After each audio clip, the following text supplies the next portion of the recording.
is a Cosmic Octave original podcast.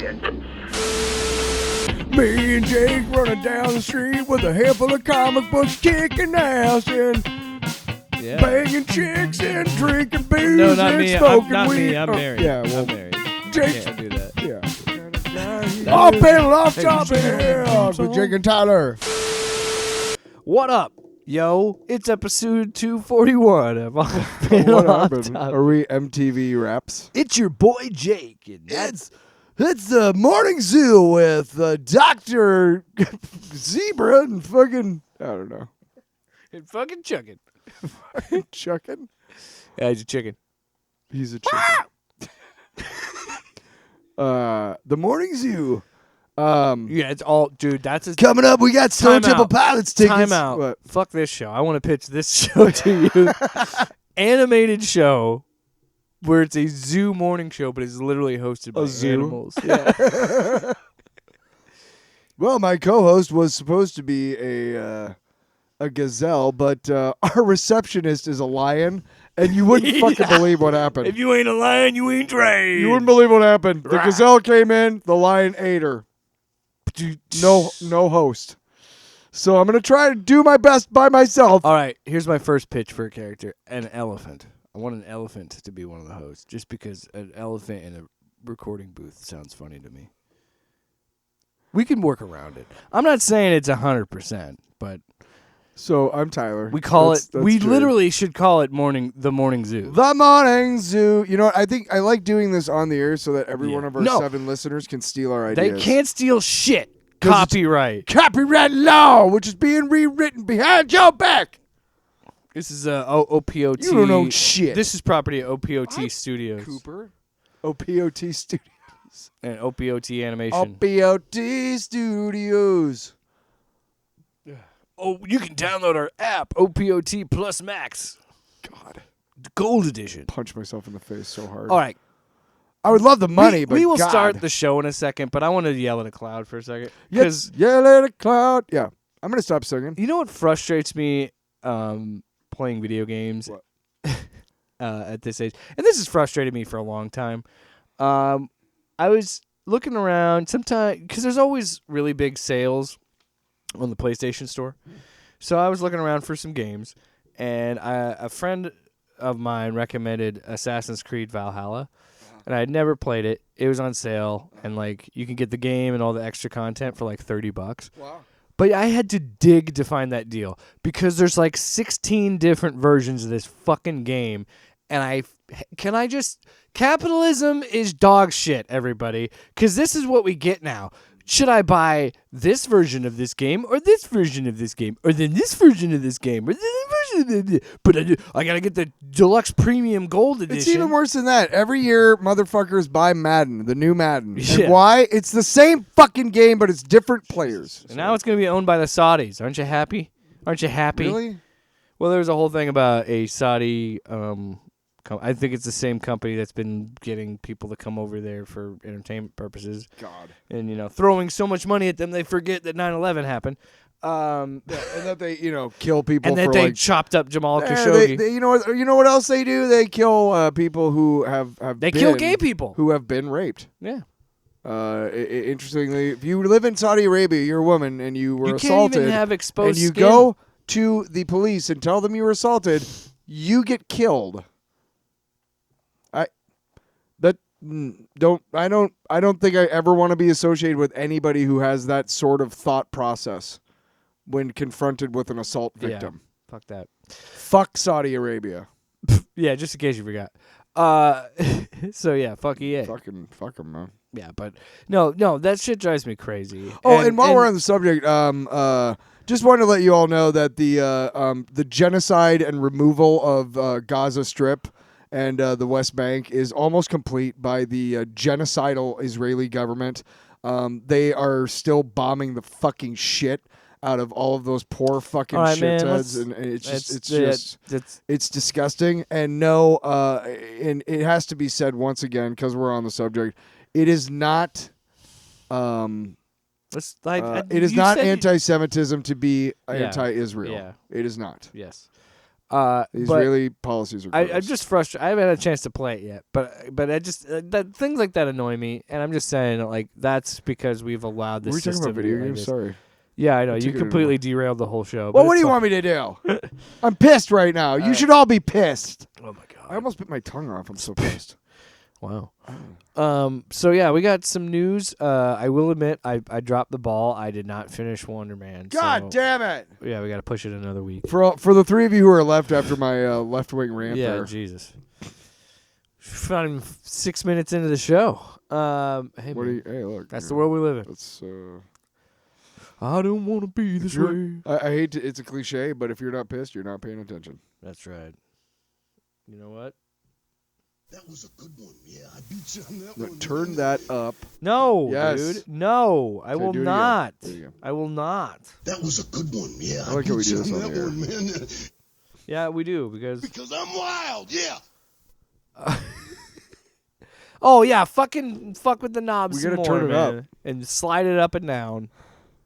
Look on your Slide face. it up and down. So, You could- So yes, because we're not doing Wonder Man, we're mostly gonna do books. yeah, which sucks because it's funny as hell and you suck. I've seen the second episode. What did you do? Yeah. By the way, Joey Pants, Joe Pantoliano. chef's kiss. Screw you, Joe Pantoliano.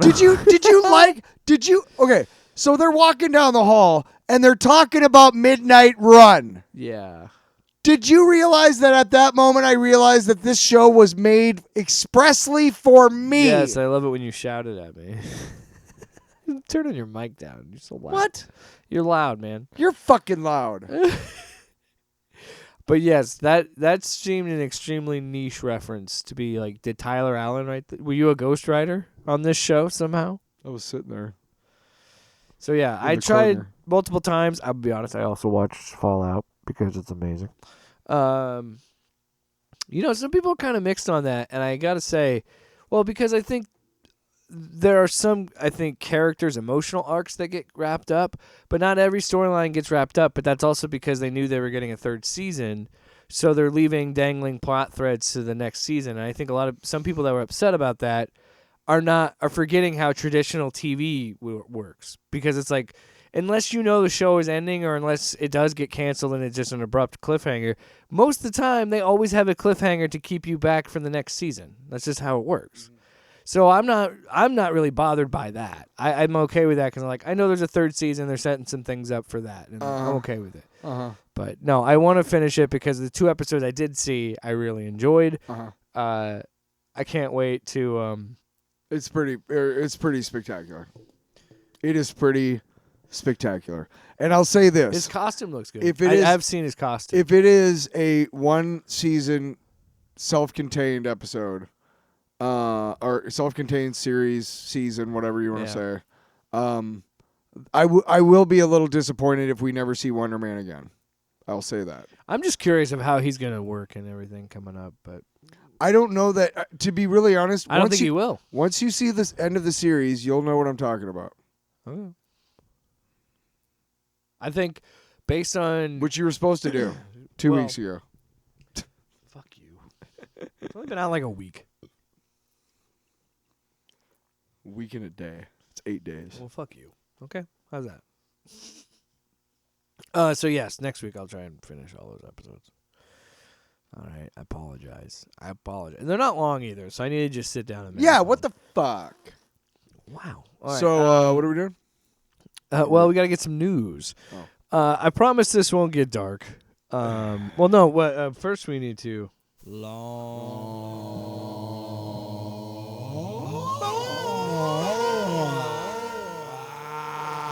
It's a long box.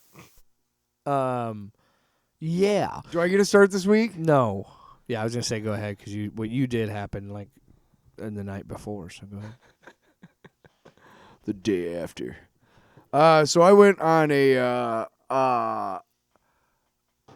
it's not, you couldn't even call it a date. I went with a friend who is a woman, and we went to dinner and then we went to a show, JJ Gray and the Mofro. Now, a couple of weeks ago, when she invited me, and I paid for my own ticket, so it wasn't, when she wanted to know if I wanted to go, and I was like, I don't really know them. And I listened to some stuff, and to be honest, the one song that's like really popular is called Orange Blossom. It's not my favorite song of theirs. They did play it live, and it is a lot better live, but it's not my favorite. And that's like the one I heard, and I was like, I already paid for the money, and da-da-da. I've never heard of these guys, and they're from Jacksonville, Florida, and I just have to say, like, it's rare when you see a show. One of the things that makes a great show is the groove among the musicians on stage, and you can tell when people have been playing together for like years, maybe even decades. They just know each other. They know each other's styles. They know each other's little ticks. They know each other's signals, whatever. They just had fun doing it. And now this album, their most recent album came out in 2024, and it's obviously the beginning of 2026. So they very well could have been on tour for almost 2 years now doing this album, and that's why it's so good and so together. But I like to think that, a lot of the people that were there were very loyal to this group. I heard a lot of, this is like third time I've seen them, da-da-da. And I have to say, like, despite not knowing them that well and not really hearing, again, that one song just being like, it's not really my style so much, they were way better than I thought, than I expected, based on that one other song, the Orange Blossom. And just really, really funky. And again, together, like, there's something about watching a group. And in that setting, Hoyt Sherman is a really intimate setting to see a show, too. And we were on the ground floor, so we weren't in the balcony. We were, right there with them. There's something about just them having a good time, and it, and you're having a good time, and they're feeding off that, and you're feeding off of them. There's something about it. As a musician myself, that's one of the things I love about playing live, is just being able to connect with the audience and whatnot, and do that. So I would see them again, absolutely. They were a lot of fun, and again, to me, a good show. If you're not going to see, you're probably waiting to spend money on somebody you really, really like. Like, I get a chance to see this band that I've never seen, whatever. Yeah. Like Iron Maiden a couple years ago for me, right? Yeah, it's almost it's not really. Oh, I'm discovering this band. Yeah, I know what you mean. But if you're not doing that, you want to see a good show. Yeah, I told myself going into it, hey, I want to have fun with this person because I like them. Yeah, and I also want to have a good time, and part of that is just, I told myself, like, I'm gonna have a good time being in a room with live musicians, because I fucking eat that shit up, even when it's really bad. And it wasn't. It was really, really good. The guy J.J. Gray himself was like, he commanded the room, and it's really cool to see when you see somebody do that and they do it well. You're just like, oh, that's cool. That's very, right on, man, right on. And that was fun. It was just a fun, different thing to do. And, I have a good friend that I can go do stuff with sometimes. And that's about that, as far as that goes. sorry, I don't mean to keep clearing my throat. But that's why you date. It's way. Well, yeah, right? Anyway, Oh, is it not good enough for you? Sorry, did my story not tell you enough about me? Are you done? Are you done? So anyway, Rogue and Gambit, Ring of Fire was the book I wanted to talk about. It's a mini-series that is out of print. So if, God forbid, you want to get a collected version of it, it goes for like $200 on Amazon, so that sucks. So I've been reading it digitally with Kindle Unlimited. Oh, God, don't get me started on all this shit. Right. Subscription services, because we'll be here all night. But anyway...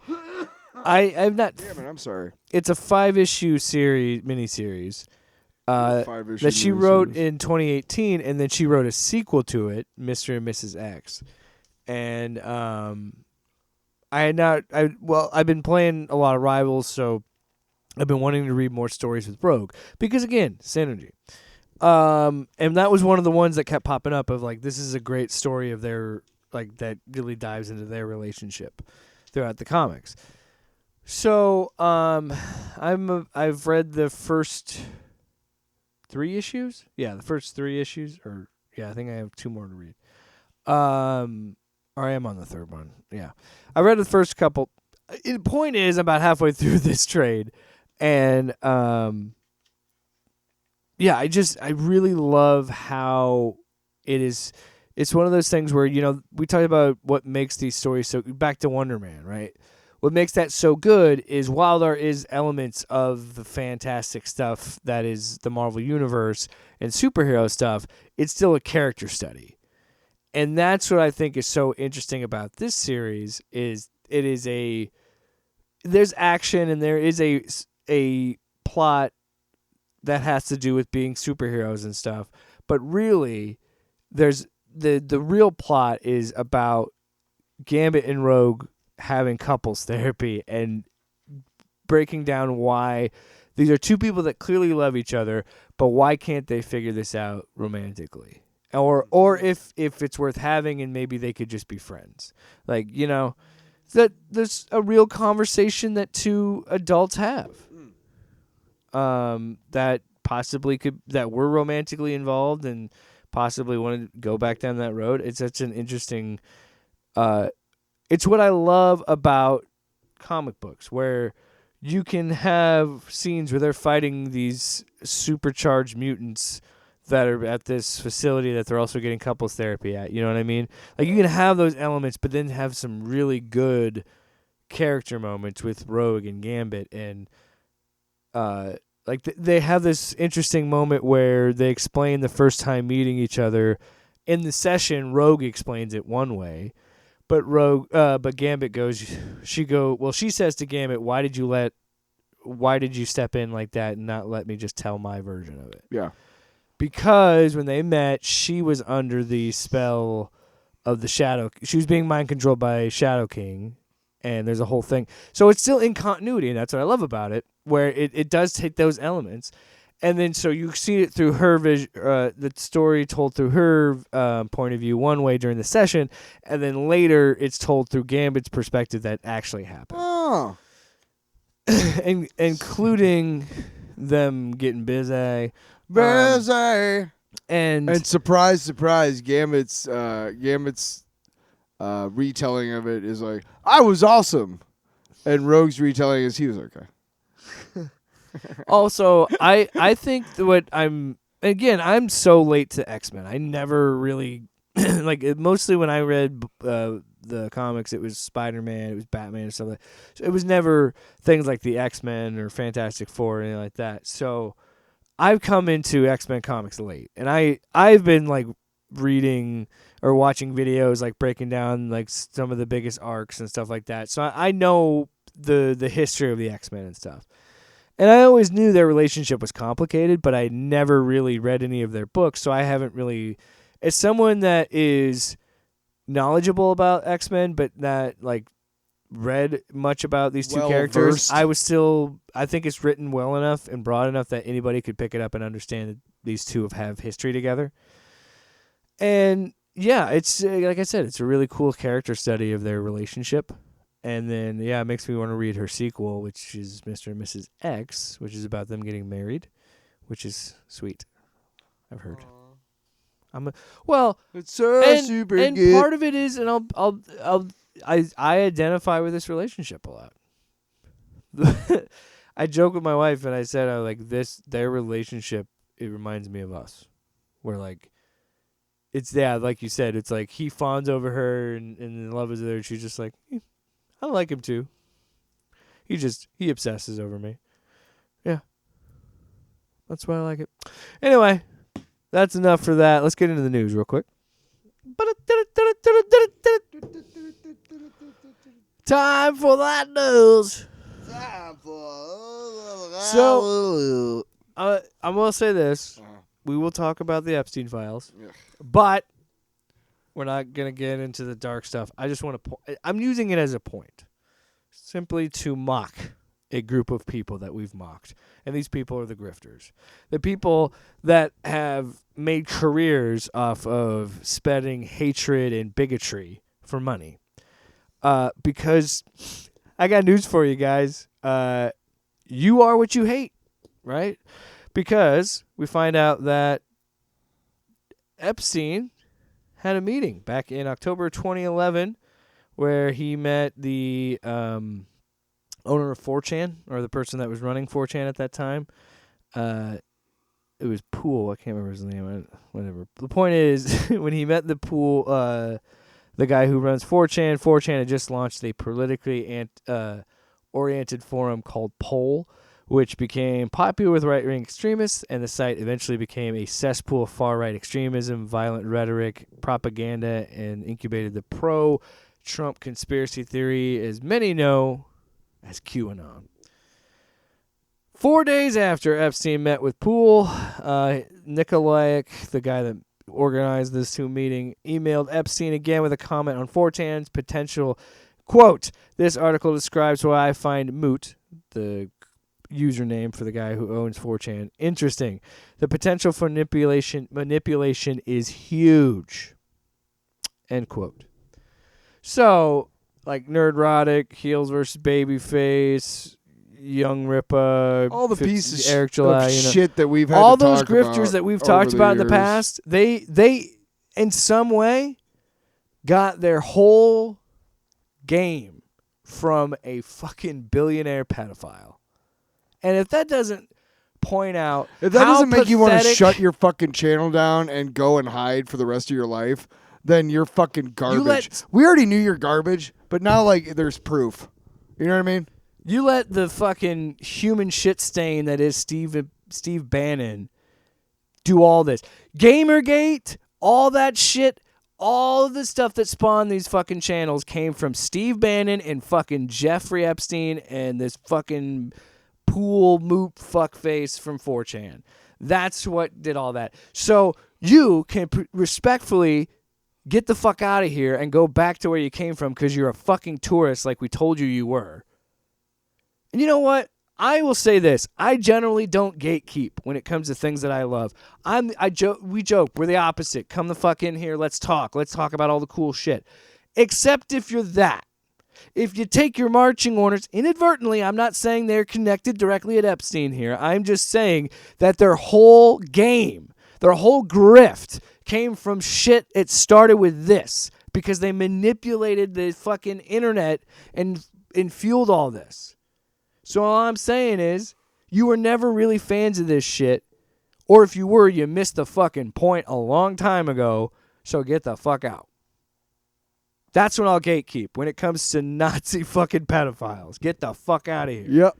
Got no problem with that. And to be clear, the people that I mentioned are not pedophiles. I am not saying that. And I'm not saying they're Nazis. I'm saying they come from the billionaire Nazi pedophile class. They get their orders from them inadvertently because they all soak up their fucking talk points from those guys, but and then they spew it out. You know damn well that they've convinced themselves that they had nothing to do with any of it.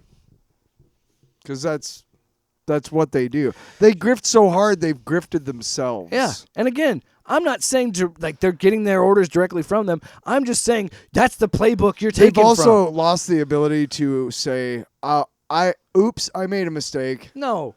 Yeah, They've it's out the door. They lost that ability a decade ago. And by the way, I don't give a fuck about those people because you made lies and lived off lies and attacked trans people people got hurt. and drag story time so hour. you could make fucking money, you piece of shit. Yes. And Fuck again, you got your playbook from those people. That is all you need to know. Yeah. All you need to know. And then finally, while we keep this energy up, before he leaves, before Bob Iger steps down, can we say fuck Bob Iger one more time? Because Bob Iger said this past week, Disney Plus will have AI-generated content on the platform by the end of September 2026.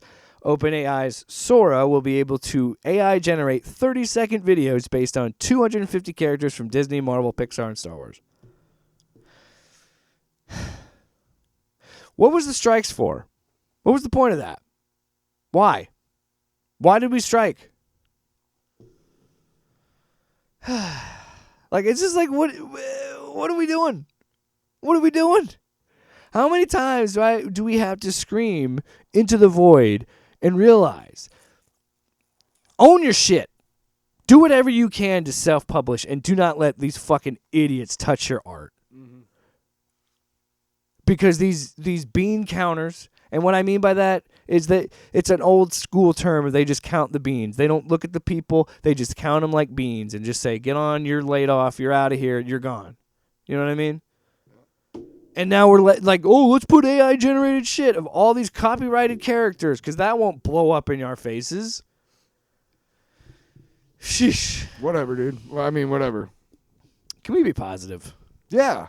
Let's be positive. Are we talking books? Yeah, let's talk about things we like. Books! Hey, and by the way, I understand that we're part of the problem because we're reading DC and Marvel books.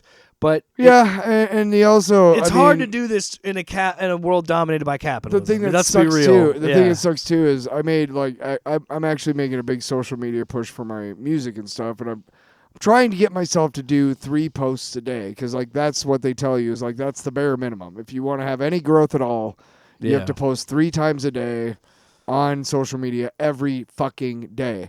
And I fucking hate social media, and I hate that.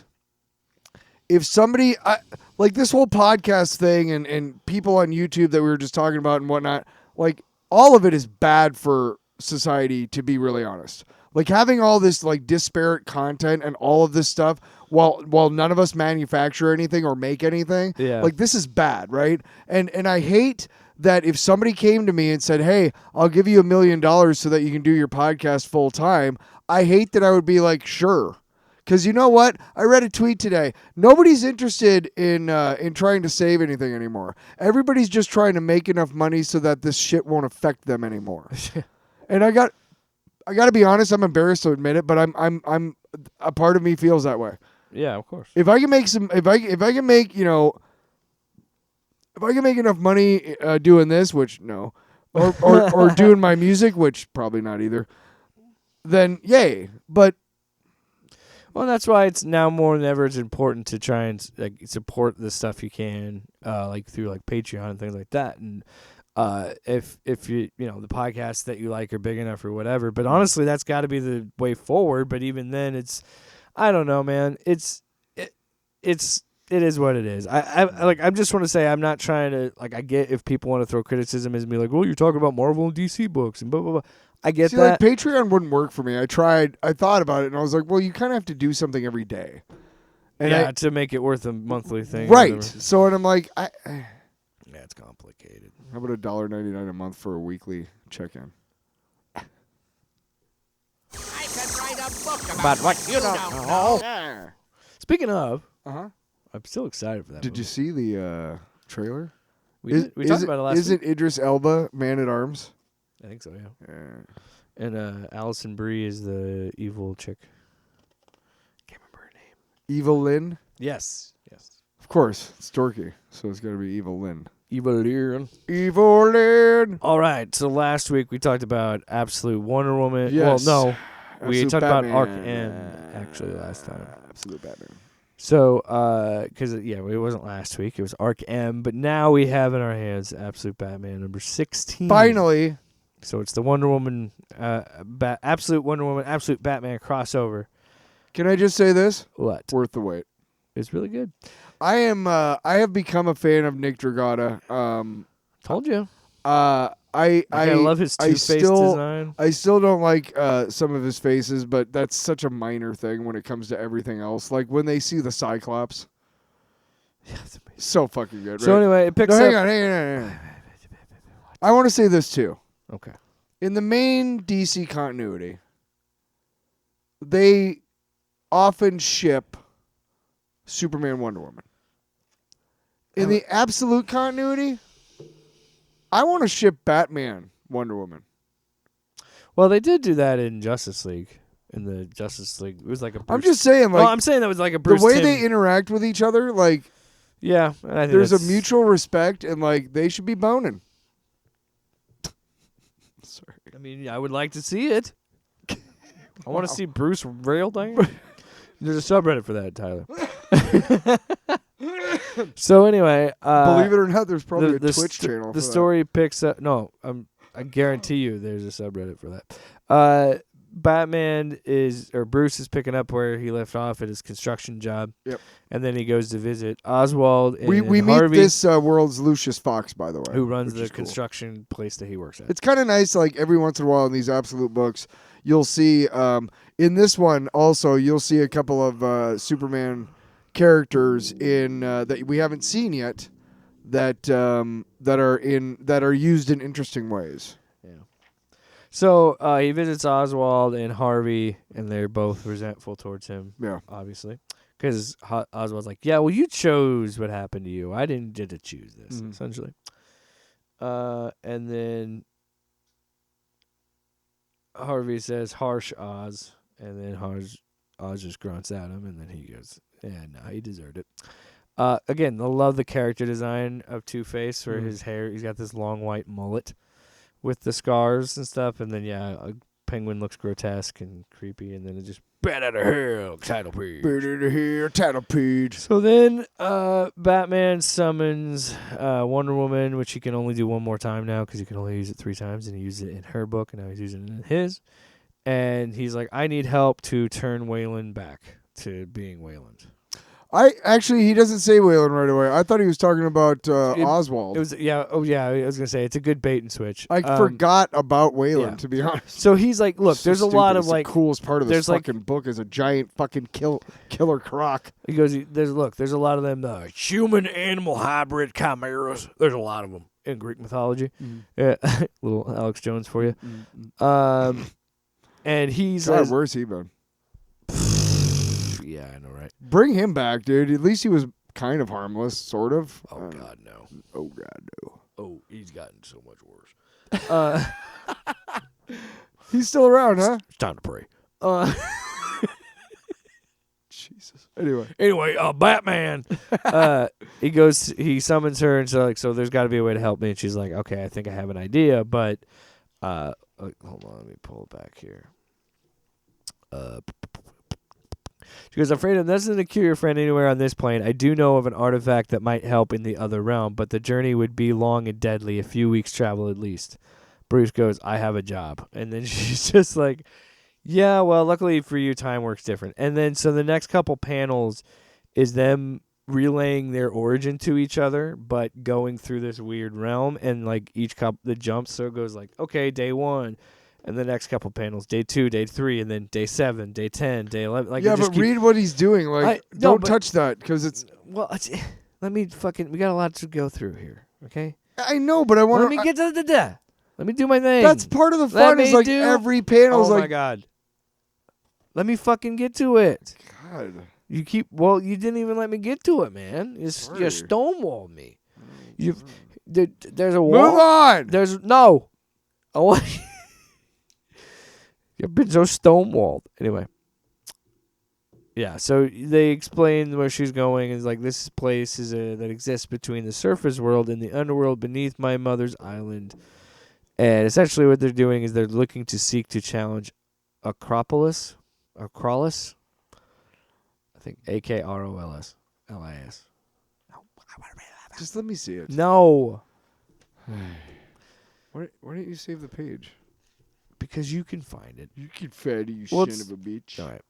Anyway, they're looking for they some run into, dude. and so they're also run into like these, Acrolis.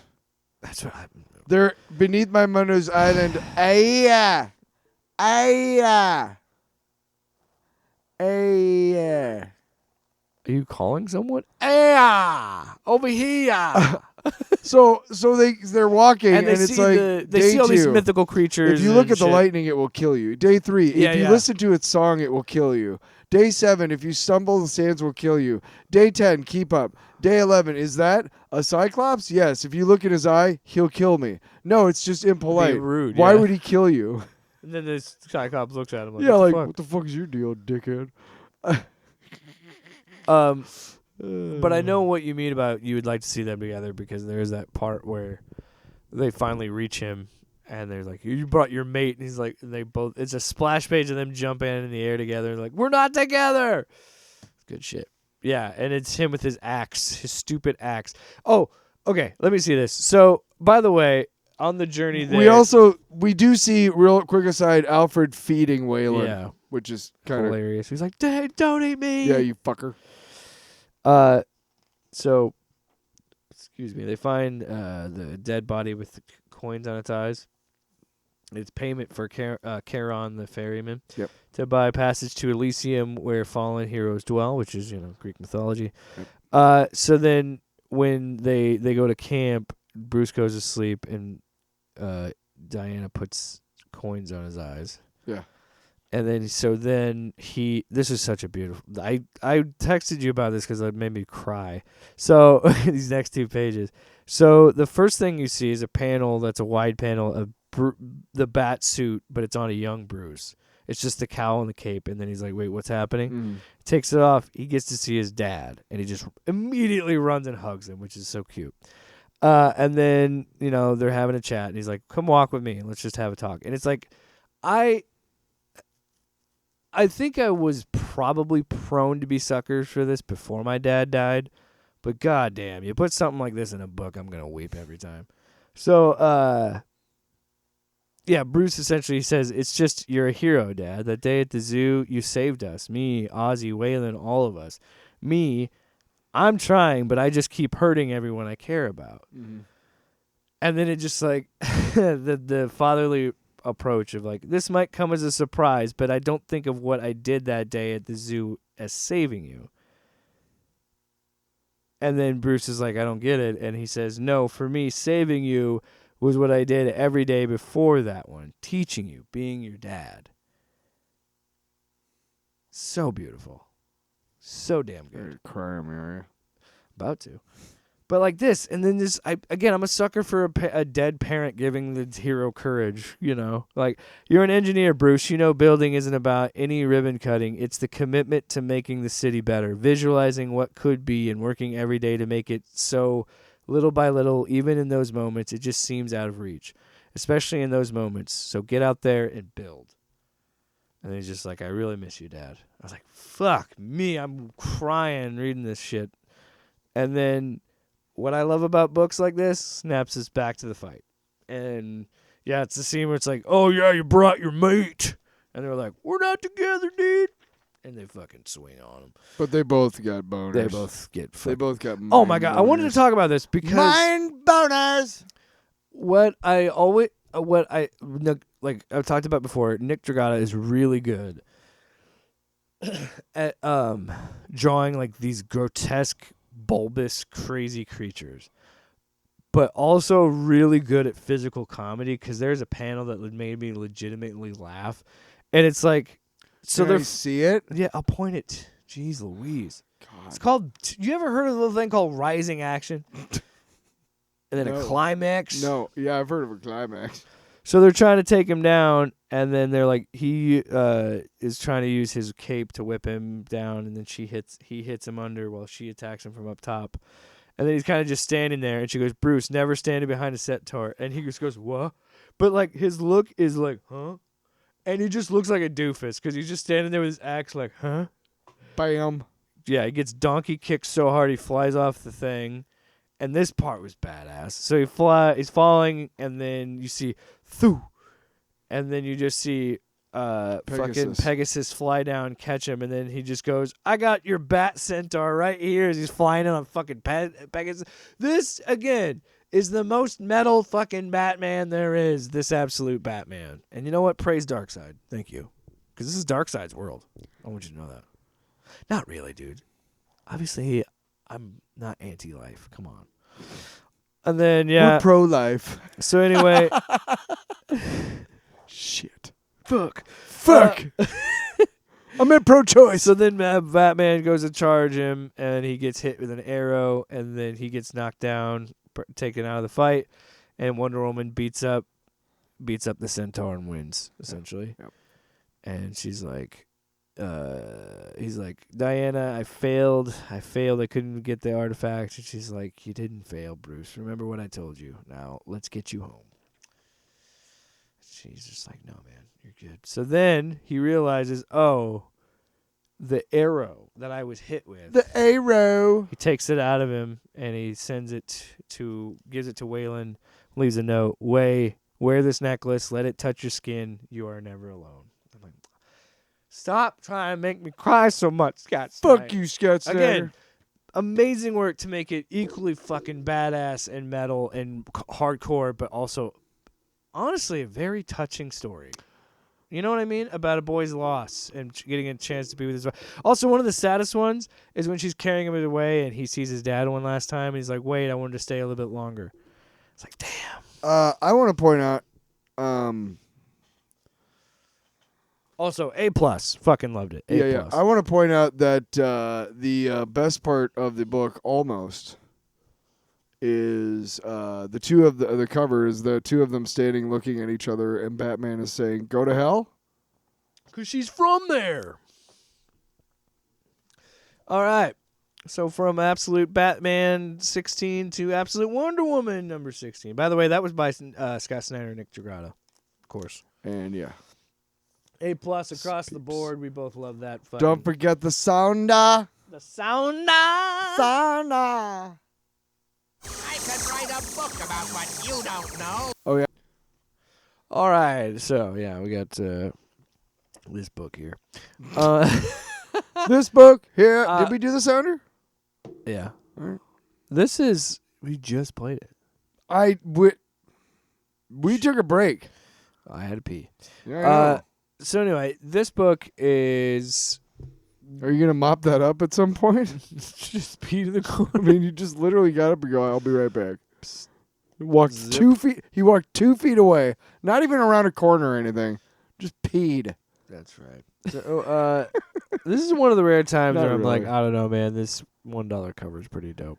Yeah, but if I didn't have to, here But the Zatanna one's pretty good. I'm going to say this right now. All right. I'm going to say this, DC and Warner Brothers.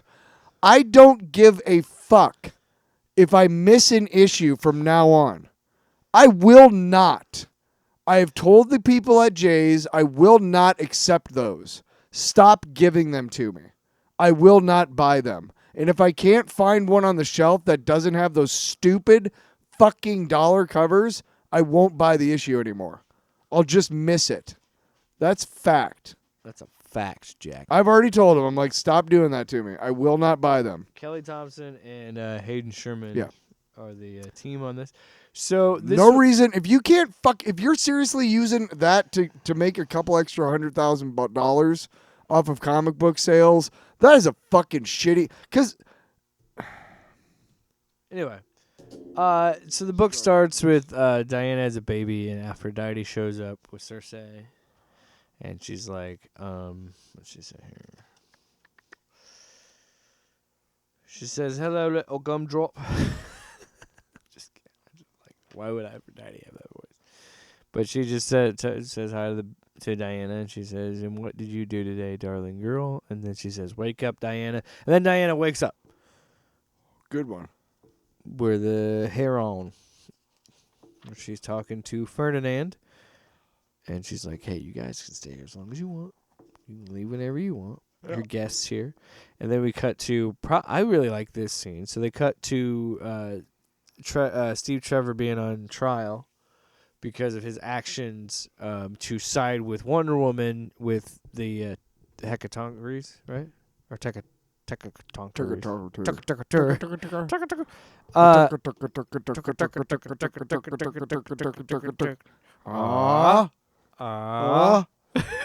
That's why we're best friends. That's why we're best friends. We know exactly what movie it is. We have the same stems. So he's Bibbidi bobbidi boo. so essentially the reason he's under trial is because they're asking like they're saying you can't serve two masters. So why did you proceed to cooperate with Wonder Woman? That's interesting we told because you it's not to. almost like real life where we have all these politicians trying to serve two masters. You can't. You can't serve Trump and the Constitution. So you they- have to choose one. You So they fucks. question him on it. And he says, "I did what I always try and do, sir: serve and protect the American people. There was only one person on the beach who understood what was going on, and I did my best to help her solve the problem." So yeah, he's pretty much being like, even my CO followed the behest of her because she knew what 'Cause she he was didn't know what talking the about. fuck he exactly. was. We're facing this mythical fucking monster. We have no idea how to fight. Like, of course, we're gonna listen to this goddess woman. Wasn't it called the tetrahedrocide or something? Tetrahedrocide. Yep. That's what it Wow, was. how the fuck do I remember How that? did you pull that out of your brain? Pull that out of my butt. So we go back to Area 41, which is where we know that Dr. Poison is, and where they were under the maze in the previous arc. So then we begin part 1 of Season of the Witch. Ooh. We cut to the museum getting a grand opening of all these beautiful historical things because of Diana, but everybody's like, "Oh my God, it's Wonder Woman!" Everybody's fucking freaking out about her. And that's where she meets Barbara. She runs into Barbara and talks to her, and she's they go have a toast, and she's taking a drink. Something's wrong. She notices something's wrong and like passes out. And then when she passes out, we get to see we go to a flashback to the Wild Isle, where I'm trying to find her name. Who's she fighting? I don't know, but it's cool. I'm trying to pull it up. She doesn't. Anyway. Can I see it? Maybe I. Why are you saying it like that? Can I You're see saying it? it so rough. Can I see it? So anyway, it's a flashback, and she's fighting a god. Isn't it the one? Here, isn't it the one that she was talking to earlier? It wasn't Aphrodite. No, there's another.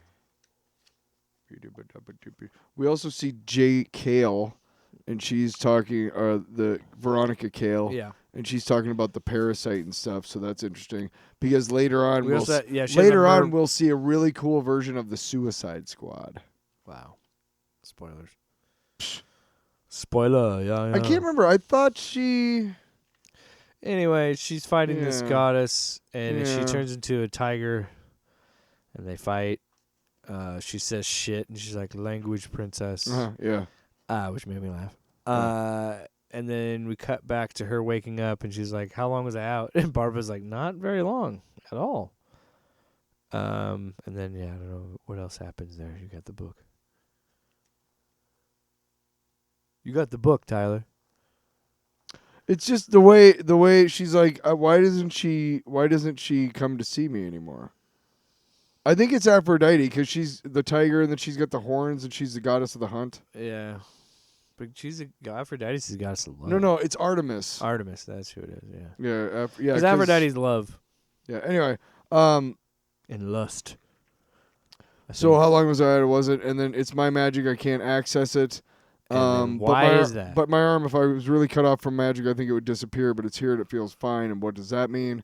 So she says, "Hey, something very bad is about to happen." So she says, "Get everybody out." And it's Zatanna with I'm Zatanna, and this is the Suicide Squad, and it looks like Professor Poison. I don't know the fish person. Well, it was one of the fish people from under the I don't know if maze. it's from one of them though, because they look different. I thought Yeah. it's definitely Giganta Yeah. and Cheetah. Yeah. I think, but Barbara's not. So, yeah, it's a different... So, Cheetah's Gotta not... be. Well, then Cheetah's not Barbara in this. That's my take. What was it she said before? I bind you to me while in my presence. Your Yeah. voice is mine alone. And she says, so I think you figured it out, didn't you, cutie? She's underestimated you, but I haven't. I wonder what we should do with your magic first. And you know what I did not think about reading this book? It was like, oh, okay, I love how she has all these strengths and she's abilities. She's still like this demigod, but she's also relying a lot on magic. Yes. And not once, and this is why Kelly Thompson is writing this book, and I'm not. Because she had the foresight of being, well, if I'm going to do a lot of magic with this character, at some point, she's going to run into Zatanna. And we can do something cool with that. And I'm glad that, like, okay, well, if this Wonder Woman is using all this magic, who's going to be a good foil for her? A good magic wielder. I was like, all right, I'm fucking in. This could be really fun. Yeah, I'm really excited with this book. Again, consistently, by the way, Kelly Thompson was also mentioned earlier with her Rogue and Gambit book.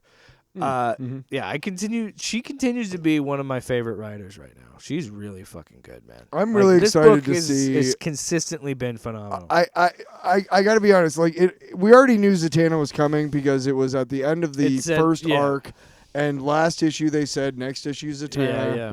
and she's on the cover. We all knew all of this. But I gotta say, good to see you on this plane of existence. I'm Zatanna, and this is the Suicide Squad.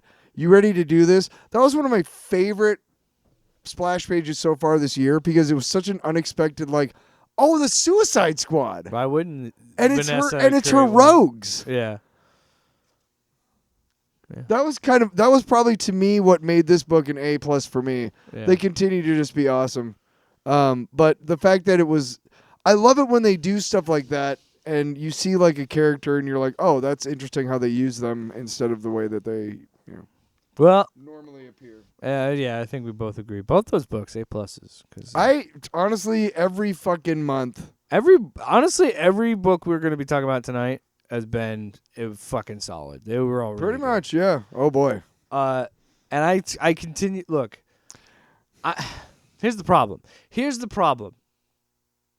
As we said, so many of these absolute books are good. So many of them are so damn good.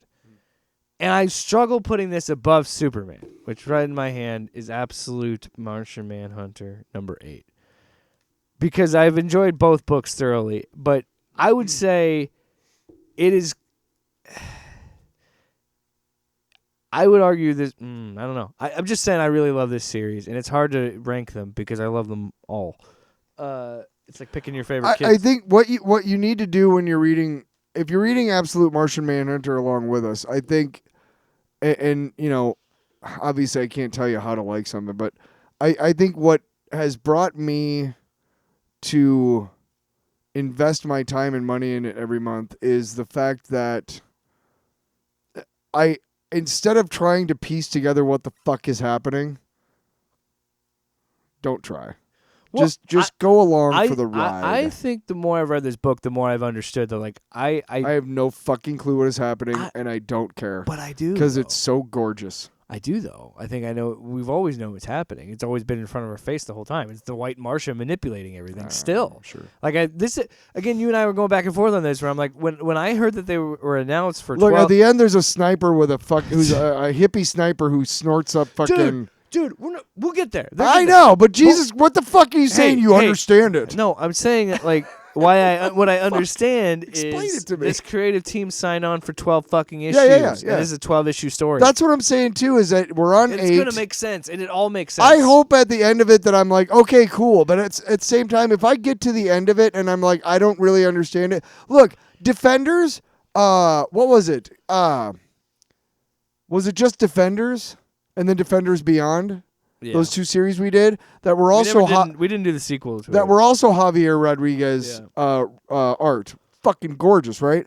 I didn't quite understand that, but I didn't care because it was so fucking gorgeous.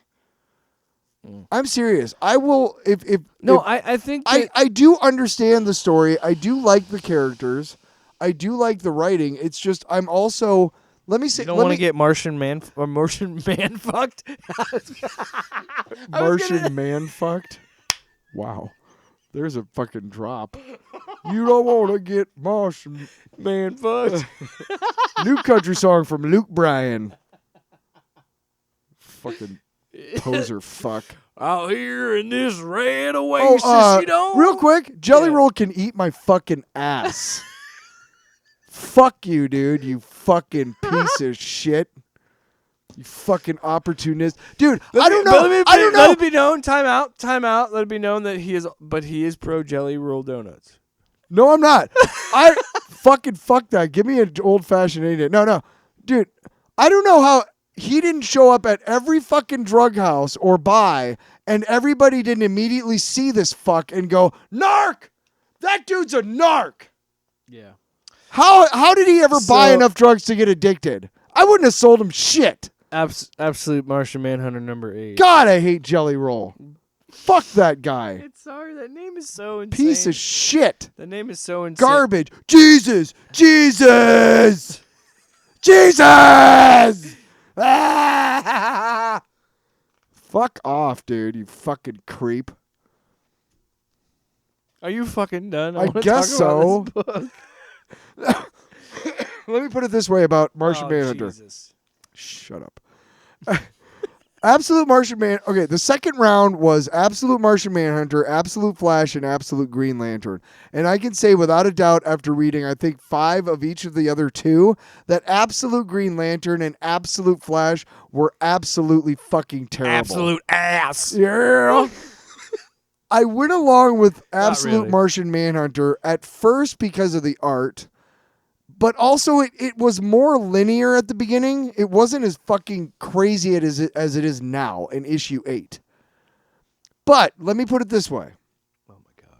Those 2 other issues, those 2 other series, I said, no, I refuse to try and piece together whatever the fuck you're trying to tell me. This one, when you told me it was a 12-issue limited series, self-contained, I'm like, okay, I'm along for the ride on this one. But I don't get it. It's really pretty. So have at it, man. I am here to back you up, but you, please. So, yeah, essentially. Be effusive about this weird fucking book that I don't get, but I love looking at. So John Jones is going into Middleton because he's been getting all sorts of crazy reports where the FBI's getting calls from Middleton. So what was happening previously seems to be seeping in over there. So the white Martian seems to be spreading. Which they're trying to stop, is again what I've deduced from this. You're making me seem like I'm super smart. I'm like, I don't know. I think that's what it's about. All I know is that but I gotta say, the chicken tender is talking to him, all right? What the fuck am I supposed to take from that? The chicken tender is talking to John Jones while his boss is eating it. Yep. Because he's getting Martian mind fucked. Because he is seeing the world like the Martian is seeing it. That's what this whole series has been about. That's why it's so weird and strange, is because we're seeing it on a plane we don't understand, because we are the fucking John Jones of the story, So the last man. 7 issues, then, John Jones is fighting against the fact that he has this fucking this passenger. That's just my take. This passenger, he refuses to acknowledge that he should just fucking learn to work with it instead of keeping.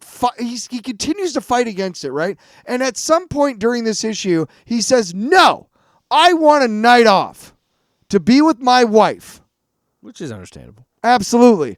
But while he does, this fucking hippie shows up and snorts him or something. And then shoots him or something. I don't know. I don't understand. Explain that to me at the end. There's really nothing else about this issue that you really need to get into, honestly. So, is there? I don't know. I just want to talk about the art of it because, like, the art I is... love when he's in the bar and he's smoking and I don't know. I'm so can't remember the last time I was in a place that lets you smoke is what it says in Smoke. And then, you see all the people's thoughts flow out of their head. Because again, I think when they are colored like this and all this stuff, that is seeing in my interpretation of it, is what I've gotten from reading 8 issues of this, is all this color and wording is all, again, part of the Martian manipulating his brain or being in his brain, essentially. Sure. So like the tap and here's the beer, right? Mm-hmm. So, yeah, this is Martian vision, where they're all colored and the words are coming off of them. So, and again, oh, dude, the fucking agency. We haven't even talked about the agency sequence. I was like, fuck yeah, let's ride. So, anyway, so then we cut back where he's in the bar. Some woman flirts with him, but he's like, no, I'm in love with my wife. And the Martian's like, yeah, okay, good job, man. Don't be a dick. So then we cut back to his kid playing with the toys that look like the Martian. And then look, if you look closely, he has a little guy that looks like the people in the agency. They come up later in the book. So then, whoosh, he lights a cigarette. So then we cut back to him, and then we see some illusions are important. And as it happens, we see the hippie dude, as you're talking about, that he gets... The lady puts her fist in his head. And his eyes... It's like, what the fuck is going on? Okay. I'm just enjoying the art. I'm just this is cool. What I'm taking from that is they're trying to find people where they think we're infected with the Martian, and they're trying to hunt them down, is what I'm taking from this. Yeah. So then John is has this fight with the Martian and says, leave me alone, I want to be with my wife. He's like, fine. So then the Martian jumps around the city trying to get answers. Mm-hmm. And my favorite one is he ruined the steamy daydream of an unhappy housewife. Yeah. And she like looks at him. He's on the couch like, "Oh, don't interrupt. Just Those are some nice boobs. some nice titties." Yeah. I'm the Martian. I'm the Martian Man creeper. Also, he puked. Our dinner tonight is Martian John Man was creepy drunk, on a nice bed of fried rice. What? John left the bar drunk and puked on his shoes. Yeah. So then he goes back to his wife, and Yeah. she lets him shower and change. Yeah. And while that's happening, as the agency finds the Martian hiding in this janitor's brain, Yep. and is like, "There's nothing imaginary about the United States of America, freako. We're the agency, and you're coming with us." Like, just the dialogue. It's like, oh, we're doing like fucking Men in Black, like super shady agency shit. I love it. "Yes, I can see you, whatever you are." That's how I meant. Ah! Bam. So he shoots at the dude, and then you just see like a streak of the Manhunter. Let me see. And while that's happening, John seems to be trying to patch things up with his wife. They seem to be hugging each other and having a conversation about him trying to come home because he misses them. Blam, blam, blam. This is not a gun. It's the idea of a gun. America's idea. Holy, bright, terrible, dangerous, sexy, powerful destroyer. It's the thing that makes movie stars and widows, that kills evil and innocence. It protects and it destroys. All contradictions cohere in the gun. Blam, blam, blam. And he's just moving around and stuff. And he's trying to yell at John. Danger partner. John! Yeah, I know. I love that shit. And the hippie just fucking blows him away. Thank you for your service. Oh, I want to talk about this. So, Just talk about it, bro. what I love about this, too, is we got to have our little activity sequence. Oh, yeah. So, we have the shot. Dry. So, yeah, he kablam, gets taken down. "No, it's not safe to be around me. Wait, we need to contain it. On it, call the big guns." And then it's like, "I want you to join the agency." And it's Uncle Sam. And it's a connected dot activity where you make the fucking Pentagon prison that goes around the Manhunter on the like a line that contains it. Thank you for your service. Yeah, and then the next panel is the fucking lady pointing at you saying thank you for yours. I fucking love when it just breaks the fourth wall and does that. Because I was showing it, the last issue we were reading, I was showing it to my wife, and I was like, "I love this." She goes, "What?" I go, "Look." And it was the thing where it was showing him with the white Martian. Yeah. And I was just like, I just fucking love this book, man. I just love it so much. And I'm like, I look at these covers and things, and I'm like, I want to get fucking posters of these covers. If they ever, God help me, when this is said and done, and they release a fucking giant size edition of this book, because I will buy that in a heartbeat. DC, you have my money. Just say when. Give me a giant version. Here's the thing. If you give me art like this, I really don't need to understand it. I really don't. So yeah, John is laying It's just and in so, bed. Yeah. And he wakes up to smoke a cigarette, and we see a different-looking Martian Yes. say, "Rough night, bud." Yeah. Aren't they all? Sounds like And then it's like- sounds like Alex Jones. Hey, I want... Oh, my God. That's actually not bad. Here we go. Interrant dreams wafting through the windows seep out of the ceiling vents. The main room is dreams of his family. He's been here 3 years, hasn't even seen his kid in 2. But he still believes his wife is going to take him back. Like, these are just thoughts in John's head. Mm-hmm. And then, yeah, it's like, they call me Despair, the killer of hope. Despair, the blue. Despair, the empty. Despair, the zero. I'm your new partner, is what the new Martian says. So, honestly, it kind of works. Kind of like it.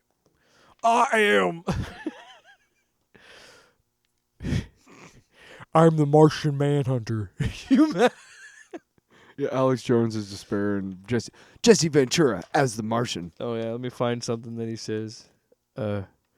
Weight of galaxies crushing chest.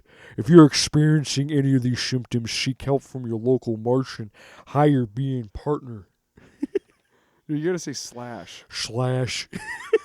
Higher being / partner. Where's the part where I gotta find the page where he says taking a break from mind fucking. Hold on, let me see. It's towards the end when they're in the bar. Oh yeah. Okay, partner, quality time equals mindfucker approved treatment for anti-life overdose.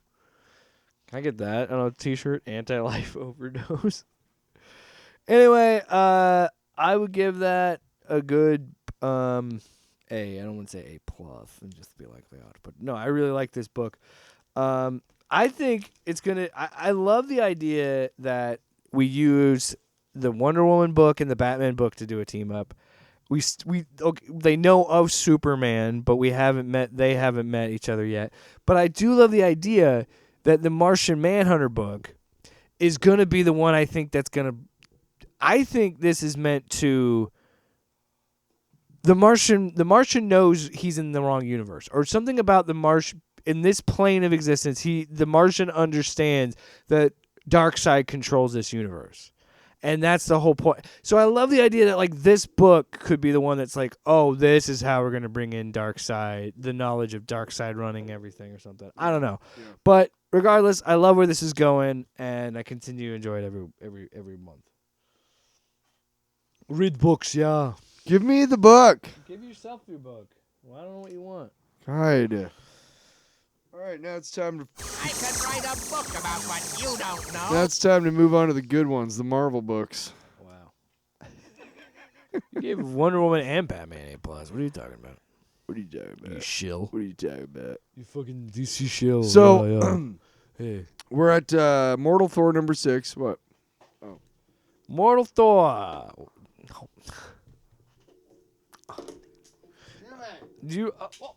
Jesus Christ. Dogs and cats living together. Take the book, please. Mass hysteria. The Mortal Thor number 6. Mortal Thor number 6. Al Ewing and Pasqual Ferry. Yes. Kevin Walker and Nick Klein. Yes. By the way, it's Deniz Camp and Javier Rodriguez. So we started. We start off and we see Thor. I am dead, Sigurd Jarlson, and he's in like this, plane of existence. I am dead, and you are not me. You have nothing of mine, but you have something of yours. And if the serpent cannot claim it, he will kill you. Do not let him claim it. Do not let him kill you. You must survive, Sigurd Jarlson, and you must survive as your highest self. Are you ready for the task? And my thinking is that I don't know, but I'm so excited to see where this goes. Because I'm confused too, because we also know that Donald Blake is his own thing, his own but person. He's the one that's trying to take. Yeah, but Donald Blake has been a thing for a long time. I know, but Donald Blake is trying to take down Sigurd in this story. Sigurd, I know. Sigurd, whatever. Asshole, that's my heritage, all right? Hey, you know what my heritage is? I'm not quite sure. To be honest with you. I'm saying that for a long time now, Don Blake has been a malevolent presence in the Marvel universe. Okay, I'm listening. You push your glasses up. Fuck you. Well, actually. So he wakes up and he's in the Cobra cage, and there's this snake coming at him, and he uses the hammer to break his neck off. And we see, rips the head off. Yeah, the snake. You're in the world of reptiles, and that little fellow was a friend of mine. He was and innocent, Cobra. man. It's Cobra, and he's talking about hey, here's a test. The hat belongs to a man named Arnold Dorff. He's a night security guard. He has a wife and children. He's handcuffed to an exhibit with the Hellbender salamander, which, despite the name, is quite harmless. That's why I left it where it was. Anything that isn't harmless, well, those creatures I let loose. As you saw. Poor thing. It was innocent, too. You have to be family, more careful. damn it. That's probably what he's trying to get at. Make him feel bad. X-Men United, whatever. Oh, you excited? So then, so that's all the choice you have to make. You could just walk away from here and leave you to it and save your own skin. And he's like, what would that make me? Something wretched, I think. And he tries to hit him, and he teleports away. And I can dodge forever. Don't look so shocked. You're in big leagues now. Pretty much saying, by the way, you're messing with stuff you don't understand. Yeah, so he's like, I guarantee you won't see me coming in again, so make the smart choice. And he takes his hammer. He goes looking for the security guard. And he sees a snake, and he's about to hit it, and he's like, remembers what Cobra said. and he just lets it go. Yeah. Because the snake, and he still tries to.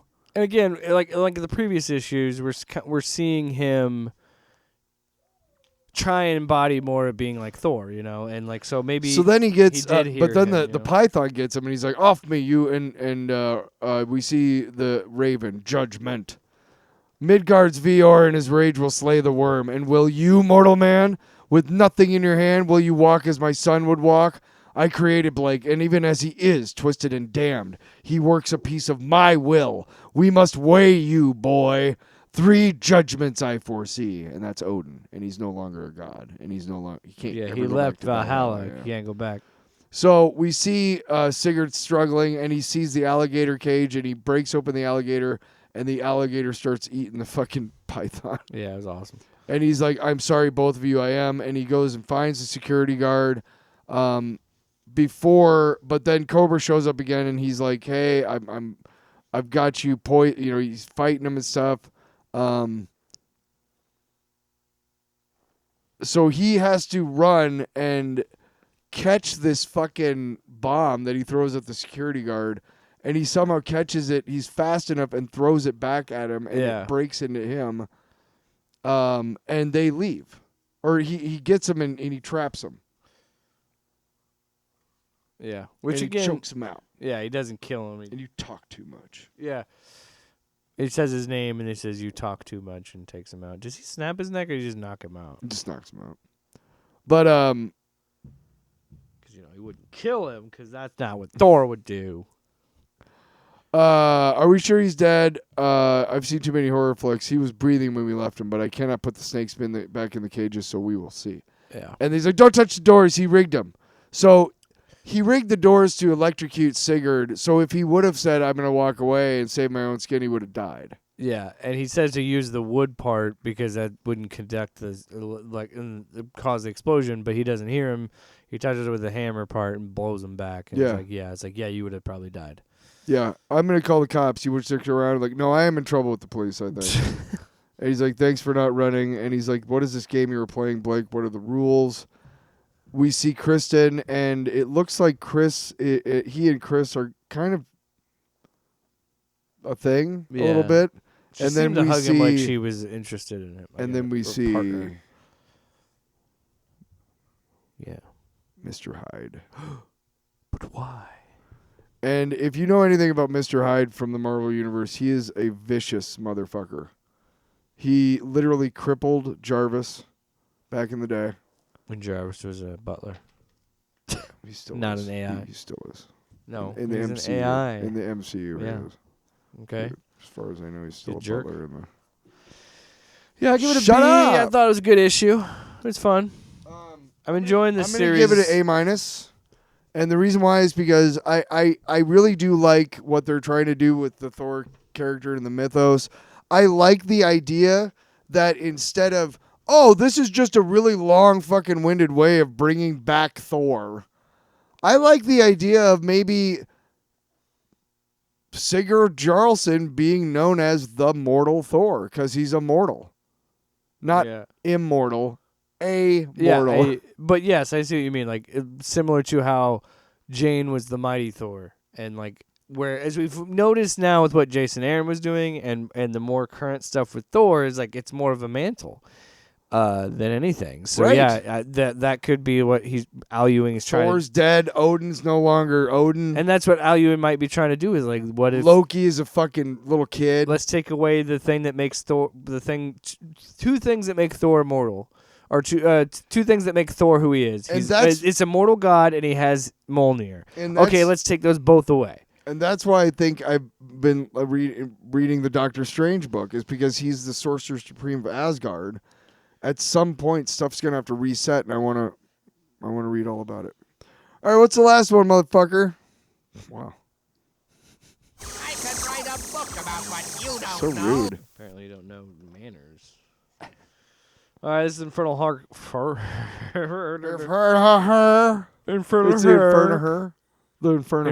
Infernal.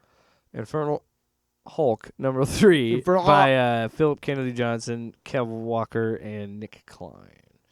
So now we're gonna get a flashback episode. We're gonna get to the part where in this issue we're setting up and explaining where Betty and Bruce are while all the shit was happening in the first two issues. I think you need to read the first page.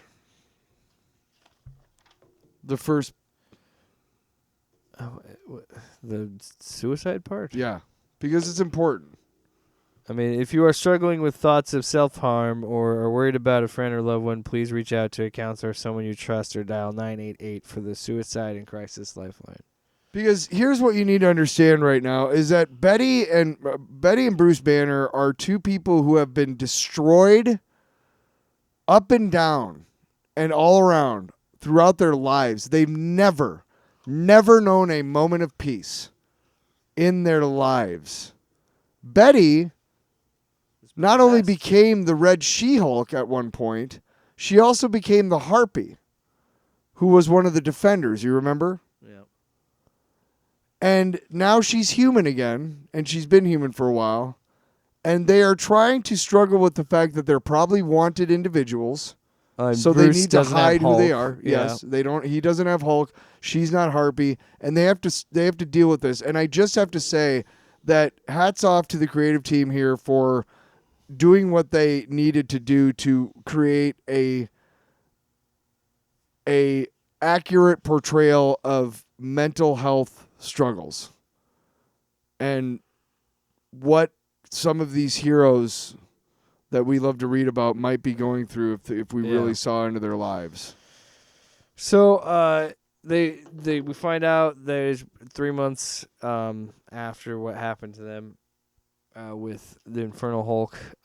We see them trying to live a normal life, and then we see Betty has a bandage on her wrist, and Bruce asks what it is, and she goes, nothing, just a scratch.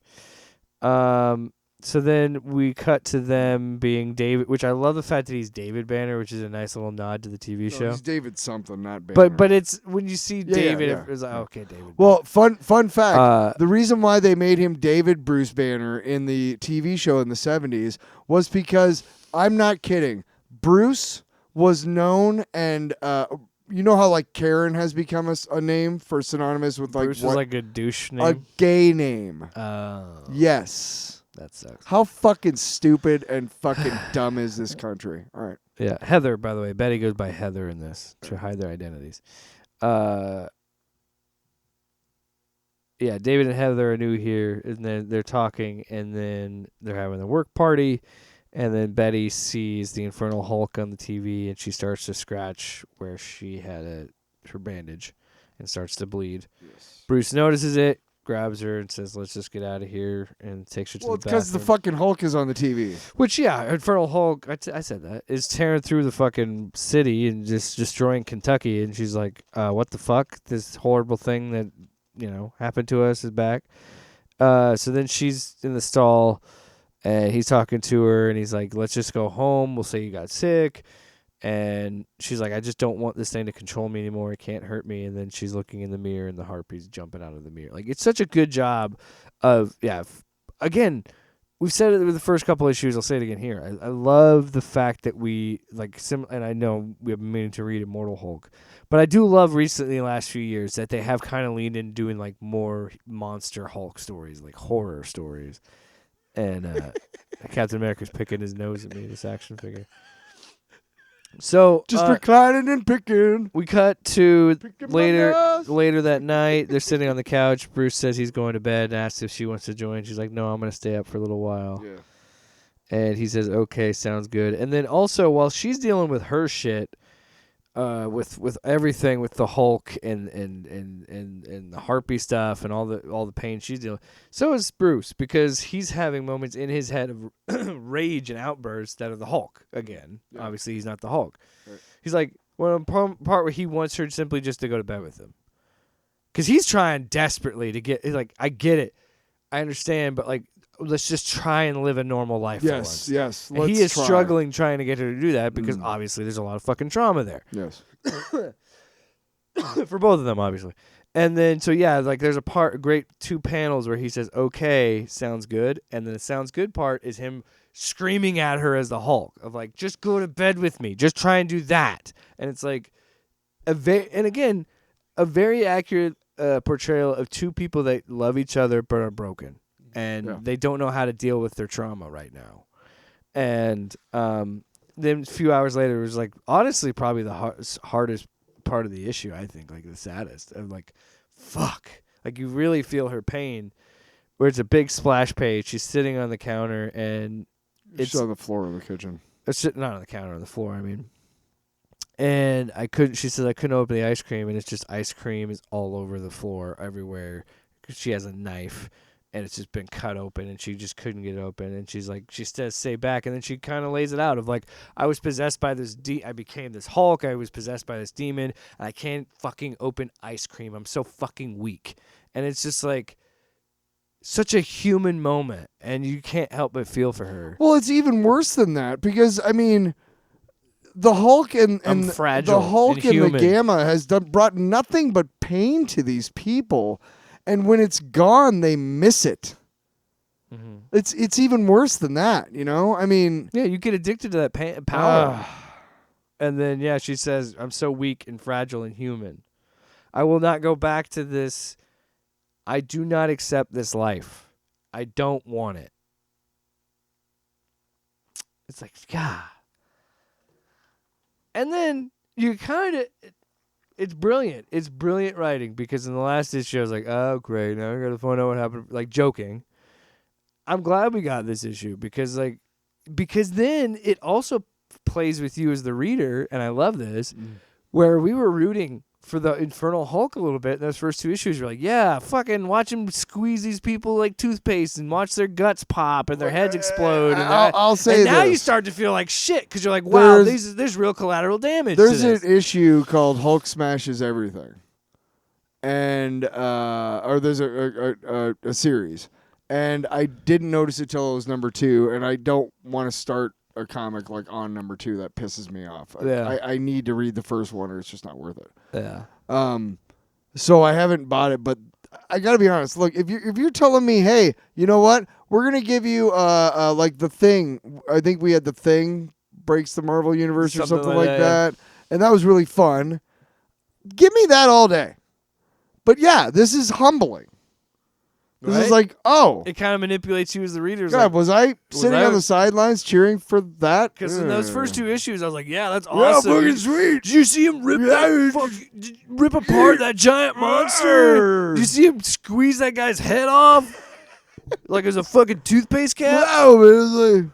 And then you're like, oh, yeah, those are people. Oh, yeah, those are people. I love it. It's great writing. Well, even worse is that the military base that they... In for issue 1 that they turn into like Golgotha or whatever the fuck is one of their coworkers, their kids is at so it even makes it even more human. And you're like, oh shit. I keep thinking about this show and I keep thinking back to those first 2 episodes. We were plotting all of him his fucking carnage. And then the 3rd issue, the book's like, well, actually, you dick. Those are real people. Yeah, fucker. You feel bad now? No, I don't. No, because it's this book and it's fun. Cool. Fuck you. And then so Tony Stark and Reed Richards show up in Bruce's backyard. He's like, this is not a good time. And he's like, I don't want to deal with this. And he's like, Bruce, is this Brooke? What are you, Brooking? So Bruce is like, essentially he says, Tony, Reed, do you have any idea the danger you're putting us in, the lengths we go to just live here? And then Tony kind of throws it back at him and he goes, this mess is yours, Bruce. This new Hulk is taking our aircraft carriers, military bases. You are needed. He's like, you can't fucking have a regular life. You can't get away from the Hulk yet.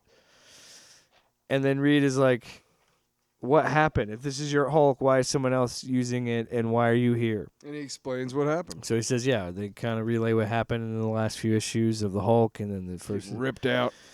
Everything, and he's like...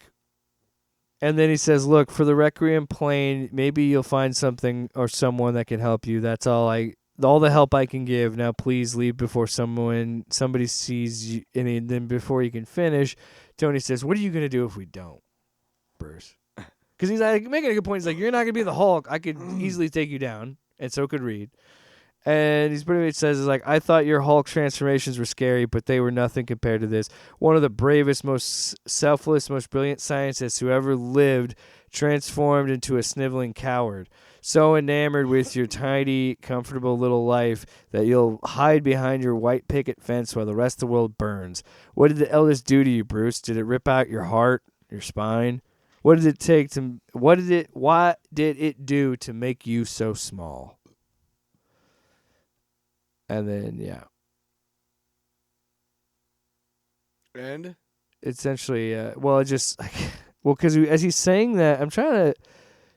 The interpretation of as he's saying this, you see like a little green, cowardly Hulk thing just like plop out of his back while it's happening. But yeah, he essentially says, it must be confusing for you, Tony, seeing someone choose a normal life, a 9-to-5 job, a little house with no garage. You think I'm a coward for wanting this? Fine. I've earned a little cowardice. So yeah, he's saying what you were saying when we were talking about the book of like, he's like, yeah, Tony, I get it, but I've never fucking had this, so I'm trying to do this. Yeah, dick. And it's like, I get it. You don't, I know, we know Bruce is a character, and we know Bruce deep down knows He's this. a character, all right. But we know that Bruce deep down knows that this is my fucking Hulk. This thing of me is doing this, but I can't do anything. I'm just a fucking guy. Yeah. And to be really honest, it's kind of nice. And the not last having to deal time I with the tried Hulk. to fight it, it beat the shit out of me. So he's like, all right. We cut to, you might not have asked for this, but you did create this thing because you couldn't sort your crap out with your monster. Now it's everyone's monster. And if your Hulk is really gone, we are truly doomed. And then, yeah, we see the what do you say, the reality plane? Requiem plane? Requiem plane. And then We we're like, see it. it ends with, whatever happened to the Incredible Hulk? And, you know, it's such a well-written issue that you are okay with the fact that the Infernal Hulk is not even in it. He is just tangentially in the background, and we're just seeing the aftermath of people that are dealing with this monster.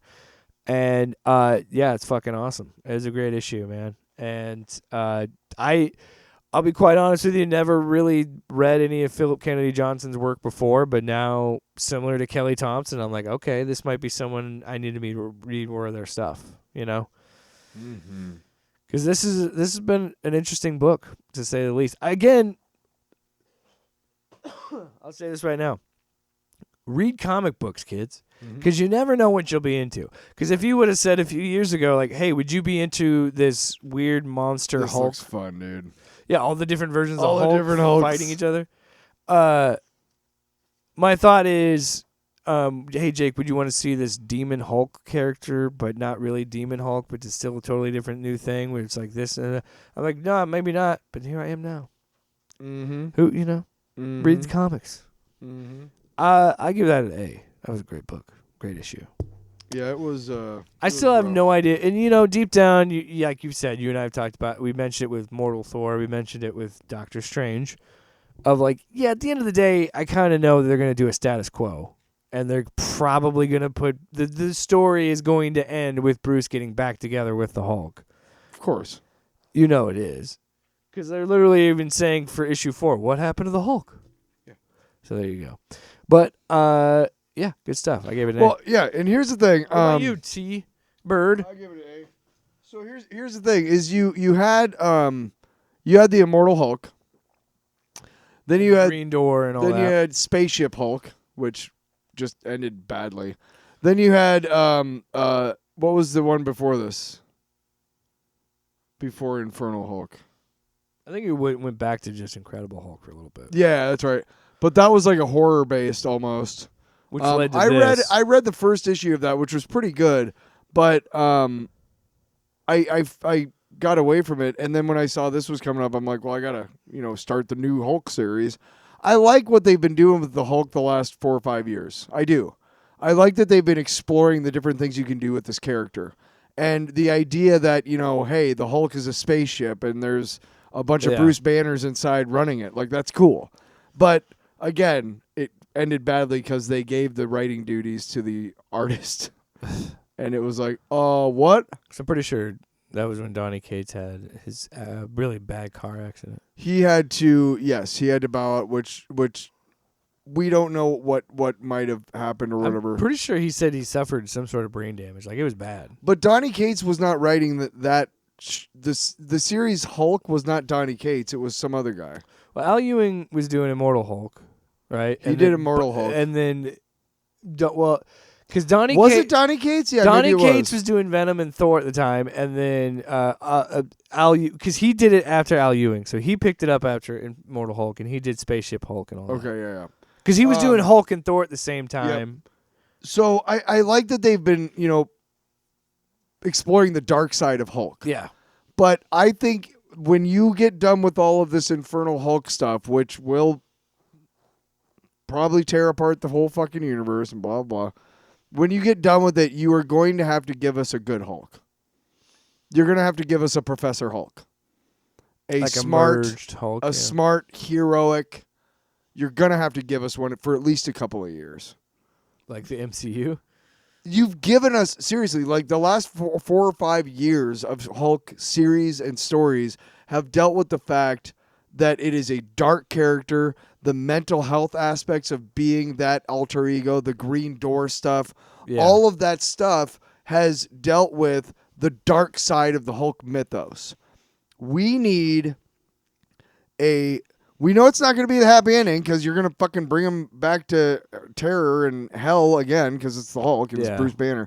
But you're going to have to give us some good times for Bruce Banner coming up here, man. You're going to have to. If you don't, I'm going to be really mad. Bruce Banner needs a win. The last 4 or 5 years, he's just gotten his ass kicked. See, and that's up.